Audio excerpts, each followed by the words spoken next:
اخلاق کا تہذیب کا طریقت کا خزینہ مدنی مذاکرہ ہے، مدنی مذاکرہ۔ آپ کا نام؟ میرا نام محمد سعد اتاری۔ سعد بھائی کہاں سے آئے آپ؟ لیاقت آباد نمبر 10۔ محمد کاشف اتاری، ہم جلال پور جٹا سے جناب۔ محمد ساجد اتاری، منظور کالونی سے۔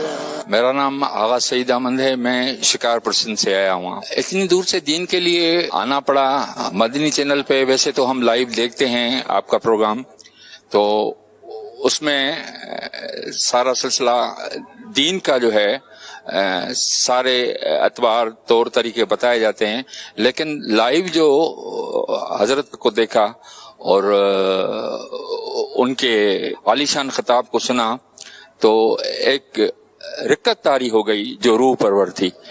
تو اب ہم آ گئے ہیں اور یہ تہیہ کر لیا ہے کہ ہم 5 وقت نمازی ہو جائیں گے۔ یہاں ضرور آنا چاہیے کیونکہ یہ ابھی ضروری ہے ہم لوگوں کے لیے، کیونکہ جس طرح کے معاملات چل رہے ہیں دنیا کے اندر، مہنگائی ہے اور اس کے علاوہ کرونا پھر سے، اور پھر تباہیاں بربادیاں سب آ رہی ہیں، امت مسلمہ پریشان ہے بری طرح۔ تو میں یہ سمجھتا ہوں کہ ایک یہی راستہ ہے جو ہم لوگ ابھی اپنے روٹے ہوئے رب کو منا لیں اور یہاں پر آ کے، اور یہی ہے کہ اسلام کی حقیقی تصویر نظر آتی ہے اس پرفتن دور کے اندر۔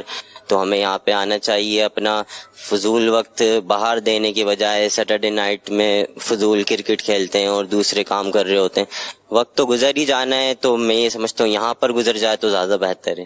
الحمدللہ میں ہر ہفتے امیر سنت کی بارگاہ میں حاضر ہوتا ہوں مدنی مذاکرے میں، اور امیر سنت کی زیارت بھی کرتا ہوں الحمدللہ، اور مدنی مذاکرہ بھی الحمدللہ سنتا ہوں۔ پہلے میں غصہ بہت کرتا تھا لیکن الحمدللہ، اور علم دین بھی بہت کمی تھی بہت، لیکن امیر سنت کے سمجھانے کی برکت سے الحمدللہ غصہ بھی کم ہو گیا اور بہت فائدہ ہوا الحمدللہ۔ آگے میری نیت ہے انشاءاللہ میں 3 دن کے مدنی کافل میں سفر کروں گا انشاءاللہ عز و جل۔ جو محبت اور علم مدنی مذاکرہ میں ملتا ہے وہ کسی جگہ پہ نہیں ملتا۔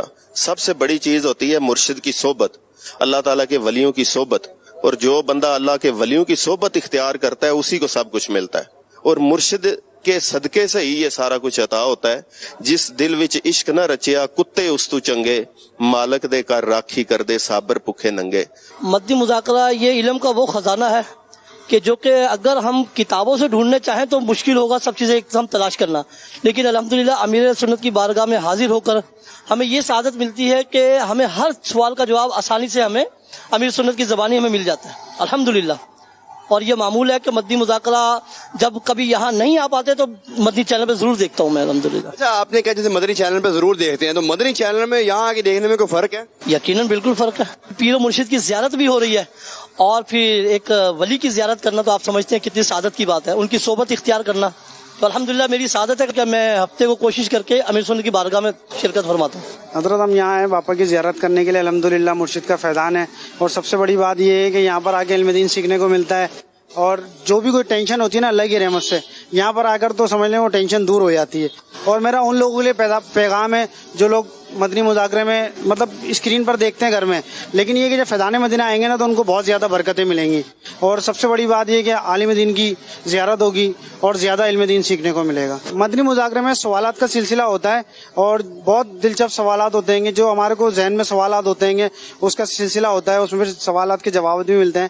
تو اس سلسلے میں سب سے بڑی بات تو یہ ہے کہ وہ ذہن میں جو سوال ہوتا ہے نا وہ یہاں پر ہو جاتا ہے، پھر اس کی معلومات مل جاتی ہے۔ اب جیسے قربانی کے مسائل سے کوئی سوال ہے تو انشاءاللہ وہ سوال آ جائے گا، پھر اس کی معلومات مل جائے گی۔ الحمدللہ 26 دن کا مدنی کورس جو ہے نا، قافلہ کورس، وہ ہم کرنے کے لیے الحمدللہ آئے ہیں، اور اتنا مزہ آیا کہ الحمدللہ آگے 12 ماہ کی الحمدللہ ہم نے نیت کر لی ہے، انشاءاللہ 12 ماہ میں ہم سفر کریں گے جناب۔ اور میں تو یقین مان کے ہر ایک اسلام پہ کو یہی پیغام دوں گا کہ آپ جناب ایک تو فیضان مدینہ میں آئیں اور اجتماع اٹینڈ کریں، ماشاءاللہ مدنی مذاکرہ اٹینڈ کریں، باپا کی ماشاءاللہ جناب اپنا حکمت بری ماشاءاللہ باتیں جو نا وہ سیکھیں سنیں، یقین مانے کہ دنیا بھی سمجھ جائے گی انشاءاللہ، اللہ کے کرم سے اپنی آخرت بھی سمجھ جائے گی۔ اور جو باپا نے ترغیب دلائی کہ حج کو جناب باپا نے نبی پاک علیہ السلام کی غریب امت کے اوپر قربان کر دیا۔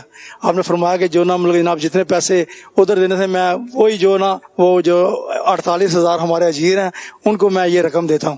تو میں کہتا ہوں جو بھی اسلام بھائی جنہوں نے بلکہ حج پہلے کار لیا وہ بھی نفلی کار رہے ہیں، تو وہ بھی یہ باپا کی الحمدللہ ترغیب دلائی ہے باپا نے، وہ بھی ایسے ہی کریں کہ جناب اپنا مدنی مرکز کو پیسے جمع کرائیں تاکہ ہمارے آقا علیہ الصلوۃ والسلام کی غریب امت ہے وہ بھی اس سے مستفید ہو سکے.